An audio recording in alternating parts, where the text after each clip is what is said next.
वक्फ board bill कल 12 बजे संसद के अंदर पेश किया जाएगा। सरकार ने घोषणा कर दिया बाकायदा, लेकिन ना तो नीतीश कुमार की तरफ से, ना ही चंद्रबाबू नायडू की तरफ से, ना ही चिराग पासवान की तरफ से, ना ही जयंत चौधरी की तरफ से, जो सरकार के साथ में 35 सांसद वाले 4 दल हैं, उनकी तरफ से अभी तक पत्ते खोले गए हैं। और अगर इन चारों को, जिसमें मैं जयंत चौधरी को कुछ समय के लिए हटा रहा हूं क्योंकि उत्तर प्रदेश में चुनाव में अभी समय है, लेकिन कम से कम अगर 3 बड़े दल टीडीपी, जेडीयू और चिराग पासवान यानी एलजेपी, नीतीश, नायडू और चिराग, अगर ये तीनों दल भी अगर चाह लें तो 33 का आंकड़ा है इनका। 16, 12 और 5, 33 का आंकड़ा। और ये 33 सांसद अगर सरकार से बाहर आ गए तो सरकार आ जाएगी 260 पर, यानी जो बहुमत का आंकड़ा है 272, वो सरकार के पास में नहीं होगा। और सरकार क्या करेगी? अभी तक ना तो चिराग पासवान ने पूरी तरह से साफ किया है, ना तो वो हां बोल रहे हैं, ना बोल रहे हैं।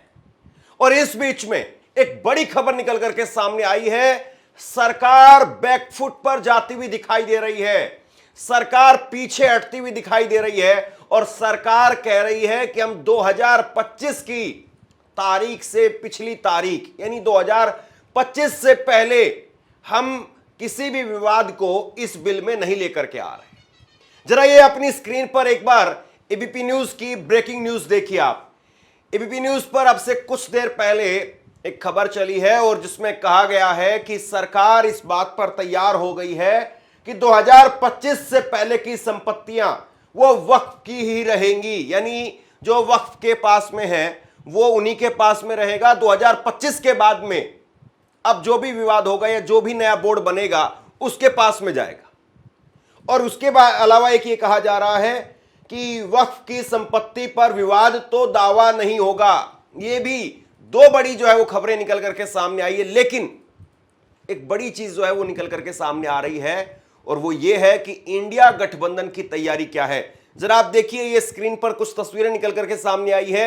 इंडिया गठबंधन की तरफ से बैठक चल रही है और ये 6 बजे के करीब बैठक की शुरुआत हो गई थी, जिसमें इंडिया गठबंधन के सभी पार्टियां वो इसमें शामिल हैं। राहुल गांधी, मल्लिकार्जुन खड़गे, संजय सिंह, मनोज झा, समाजवादी पार्टी के सांसद, तमिलनाडु के सांसद, सारी पार्टियों के सांसद आज यहां पर संसद भवन में बैठक हो रही है और इंडिया गठबंधन की पूरी तैयारी है। और बाकायदा ये आप अपनी स्क्रीन पर देखिए, कांग्रेस पार्टी ने 3 लाइन का व्हिप जारी कर दिया है। कांग्रेस के 99 सांसद हैं और कांग्रेस ने व्हिप जारी कर दिया है, यानी स्थिति पूरी तरह से साफ है।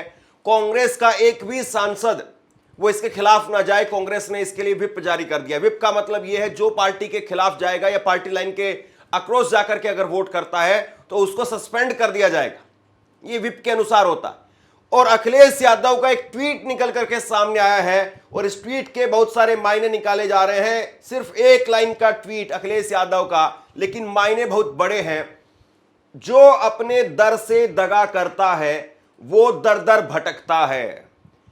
ये अखिलेश यादव ने 6:22 पहले, यानी कुछ देर पहले ही आज शाम को ट्वीट किया है, जिसमें अखिलेश यादव कह रहे हैं कि जो अपने दर से दगा करता है वो दर दर को भटकता है। ये अखिलेश यादव की तरफ से जो है वो ट्वीट करके कहा गया है। तो यानी सीधे तौर पर अखिलेश यादव नीतीश कुमार को, चिराग पासवान को, इन सारी पार्टियों को कह रहे हैं जो कि समाजवादी विचारधारा वाली पार्टियां मानी जाती हैं। और अखिलेश यादव इस वक्त में सबसे बड़े समाजवादी नेता हैं।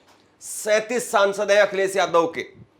बीजेपी कांग्रेस के बाद में तीसरी सबसे बड़ी पार्टी है अखिलेश यादव की पार्टी। और वो कह रहे हैं कि अगर आपने अपने दर से दगा किया तो दर दर भटकना पड़ेगा।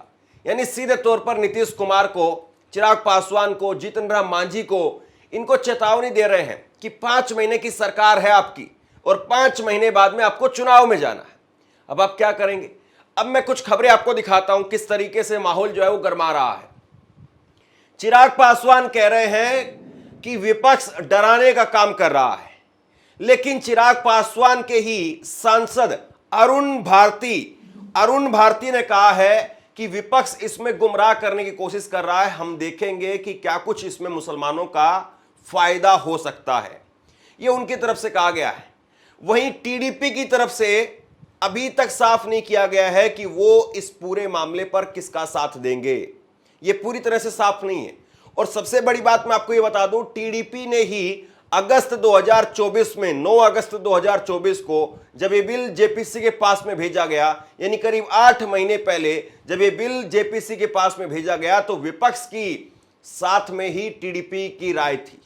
विपक्ष के साथ में ही टीडीपी के नेता खड़े हुए दिखाई दिए थे, जिसकी वजह से इस बिल को जेपीसी के पास भेजना पड़ा और 8 महीने से यह बिल जेपीसी के पास में था। लेकिन विपक्षी सांसदों का आरोप यह है कि जेपीसी में उन सारी बातों को नहीं रखा गया जो विपक्ष की तरफ से आपत्तियां थी। अब जरा एक बार नंबर गेम देख लीजिए, टोटल नंबर गेम किसका किस तरफ जाएगा, और यह नंबर गेम अपने आप में बहुत अहम हो जाता है। 293 सांसद अभी कुल जो है वो एनडीए के पास में है, जिसमें बीजेपी के 240 हैं, टीडीपी के 16 हैं, जेडीयू के 12 हैं, एलजेपी 5, आरएलडी 2, हम 1 और अन्य 17। वहीं इंडिया गठबंधन की बात करें तो इंडिया गठबंधन में 235 कुल जो है सांसद हैं। इसमें Congress 99, Samajwadi Party 37, TMC 28, DMK 22, Shivsena 9 और एनसीपी शरद पवार 8 और अन्य 32। ये एनडीए और इंडिया का खेमा है। इसके अलावा अन्य की अगर बात करें तो अन्य पर 14 सांसद अन्य के पास में, जिसमें छोटी छोटी पार्टियां या जो दोनों गठबंधन के अंदर नहीं है। वाईएसआर कांग्रेस 4 सांसद, एआईएमआईएम असदुद्दीन ओवैसी इकलौती सांसद हैं, अकाली दल इकलौते सांसद हैं, उनके भी 1 सांसद हैं, और एएसपी 1 सांसद आजाद समाज पार्टी, और उसके बाद में जेडबीएम 1 सांसद और अन्य 6 सांसद। तो कुल मिलाकर के ये संख्या इस वक्त में है। अब इसमें कौन किस तरफ जाएगा ये कल 12 बजे जब बिल पेश किया जाएगा तो उसमें पता चलेगा। सरकार कह रही है कि हम कल ही इस बिल को लोकसभा से पास करवाना चाहते हैं। विपक्ष कह रहा है कि इस पर कम से कम 12 घंटे की चर्चा हमें चाहिए। अब 12 घंटे की चर्चा का अगर कल होती है तो फिर उसका मतलब यह होगा कि 2 तारीख और 3 तारीख को यह बिल अटका रहेगा लोकसभा के अंदर, और उसके बाद में राज्यसभा में भी इतने घंटे की तकरीबन चर्चा होगी, तो राज्यसभा में भी फिर 2 दिन की चर्चा चाहिए। राज्यसभा में 3 तारीख और 4 तारीख को होगा। इसका मतलब यह है कि फिर इस सत्र में यह बिल पास नहीं हो पाएगा। लेकिन बीजेपी कह रही है कि कल हम इसको लोकसभा से पास करवा लेंगे और परसों किसी भी हालत में हम इसको राज्यसभा से पास करवा लें। यानी बीजेपी ये कह रही है कि हम तैयार हैं, जो भी कुछ करना पड़ेगा, चाहे 2025 की तारीख की बात है कि 2025 से पहले का कोई भी विवाद वो नए कानून के अंतर्गत नहीं आएगा, पुराने कानून में ही चलता रहेगा। अब अगर कुछ विवाद होगा तो, लेकिन ये सवाल ये भी तो है ना कि आपकी नीयत कैसी है, वो सबको पता है कि आप नए विवाद खड़े कर देंगे। पुराने विवाद अगर आप कह रहे हैं कि उन पर हम नहीं जाएंगे, पुराने विवाद पर हम नहीं छेड़छाड़ करेंगे, तो नए विवाद खड़े करने में देर कितनी लगती है?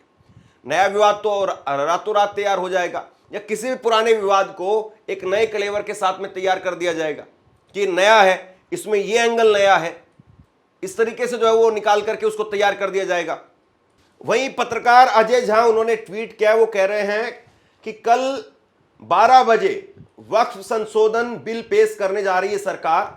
8 घंटे का समय चर्चा के लिए दिया गया है, लेकिन आज अभी 2 बजे तक राजनीतिक दलों को बिल की कॉपी भी नहीं दी गई है।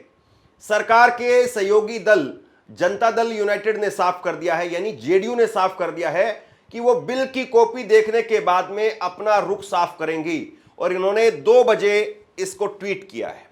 तो यानी अभी भी बहुत कुछ ऐसा है जिसको देखा जाना जरूरी है, बहुत कुछ ऐसा है जिसको पढ़ा जाना जरूरी है।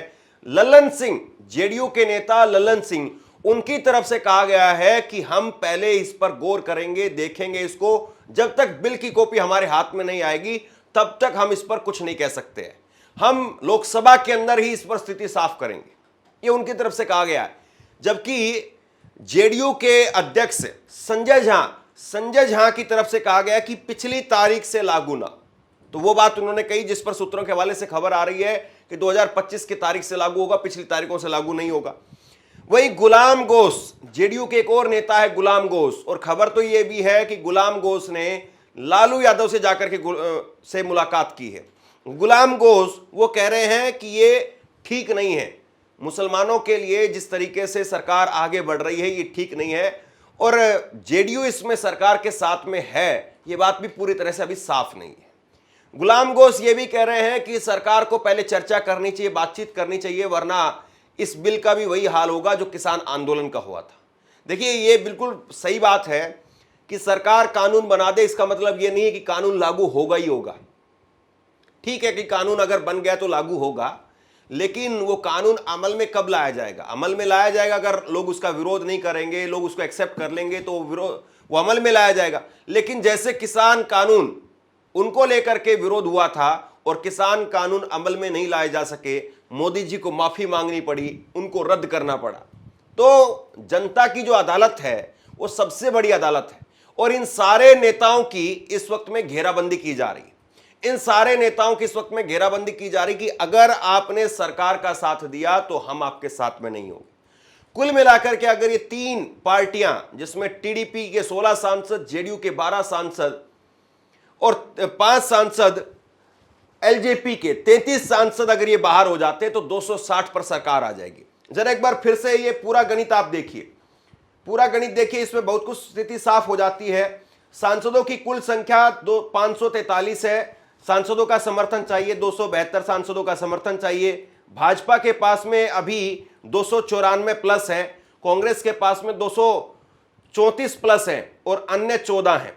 राज्यसभा में 6 नॉमिनेटेड मेंबर्स के भरोसे है। सांसदों की संख्या राज्यसभा के अंदर 236 है, सांसदों का समर्थन चाहिए यहां पर 119 का समर्थन चाहिए। तो कुल मिलाकर के लोकसभा की बात करें या राज्यसभा की बात करें, दोनों जगह पर कागज के हिसाब से अगर आप देखें तो बीजेपी आज की तारीख में बिल को पास करवा सकती है। लेकिन यह स्थिति तो 9 महीने पहले भी थी, 8 महीने पहले भी थी, जब इस बिल को जेपीसी के पास भेजा गया था। तब भी तो यही 293 सांसद थे ना। लेकिन जेपीसी के पास क्यों भेजना पड़ा? जेपीसी के पास इसीलिए भेजना पड़ा क्योंकि प्रेशर था इन तमाम दलों के ऊपर मुसलमानों का। और अब देखना यह है कि बीजेपी क्या अपने हिंदुत्व वोट के लिए इन छोटे छोटे दलों की जो राय है या इनके जो जितने भी डाउट्स हैं उनको दरकिनार कर देती है। बीजेपी अब पूरी तरह से हिंदुत्व के राह पर चलेगी और अपना वोट बैंक मजबूत कर लेगी, और जितनी भी छोटी पार्टियां हैं, जेडीयू है, टीडीपी है, एलजेपी है, ये सारी पार्टियां जो मुस्लिम वोटों के ऊपर टिकी हुई है, क्या ये सारी पार्टियां अपने वोट बैंक को ऐसे ही जाने देगी? क्योंकि कल को अगर इनका वोट बैंक इनसे खिसक जाएगा तो उसके बाद में ना तो ये विधायक बना पाएंगे ना सांसद बना पाएंगे, और बीजेपी फिर इनको क्यों तिलक लगाएगी? आज बीजेपी जो इनको तिलक लगा रही है, इनको अपने साथ में बैठा रही है, वो सिर्फ और सिर्फ इस बात के लिए कि इनके पास में एक संख्या है। और जमहूरियत के अंदर सिर गिने जाते हैं। जमहूरियत में अगर आपके पास में संख्या बल नहीं है तो फिर आपकी कोई जो है वो सुनने वाला नहीं होगा। तो अब देखना यह है कि आज की रात किस तरीके से कौन कौन से गणित लगाए जाते हैं, कौन कौन से गणित बिगाड़े जाते हैं, और सबसे बड़ी बात यह होगी कि किसके आंकड़े किस पर भारी पड़ेंगे। क्या कल वाकई कुछ जो है वो इधर उधर से फेरबदल होगा? क्या टीडीपी को, जेडीयू को, इनको अपने साथ में लाने में पूरी तरह से बीजेपी कामयाब रहेगी?